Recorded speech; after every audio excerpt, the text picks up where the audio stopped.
হাসিনার পতনের পর বাংলাদেশের ভিসা দেওয়া বন্ধ করে দিয়েছে ভারত সরকার। এতে বিরাট ক্ষতির মুখে পড়ছে কলকাতার হোটেল মোটেল।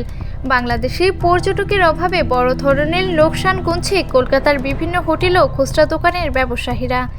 ভারতীয় সংবাদ মাধ্যম টাইমস অফ ইন্ডিয়া জানিয়েছে, সেন্ট্রাল কলকাতার 2 বর্গ কিলোমিটার জুড়ে শতাধিক হোটেল ও 3000-এরও বেশি দোকান রয়েছে। পর্যটক নির্ভর এই বাণিজ্যিক এলাকার মিনি কক্সবাজার নামে পরিচিত। মূলত বাংলাদেশের রাজনৈতিক পাট পরিবর্তন প্রভাব বেশ বাজেভাবেই পড়েছে এই এলাকার ব্যবসায়। কলকাতার নিউ মার্কেটে বাংলাদেশি পর্যটকের সবচেয়ে বেশি আনাগোনা দেখা যায়।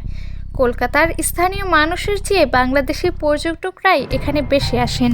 এখন বাংলাদেশিরা না থাকায় এখন নিউ মার্কেটের ব্যবসায়ীরা অনেকটাই আশাহত হয়ে পড়েছেন।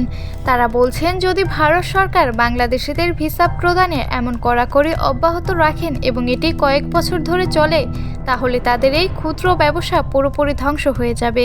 নিউ মার্কেটের দোকান কর্তৃপক্ষরা জানায়, তাদের বিক্রি দিনে 35,000 থেকে 3.5 লাখ টাকা কমে গেছে।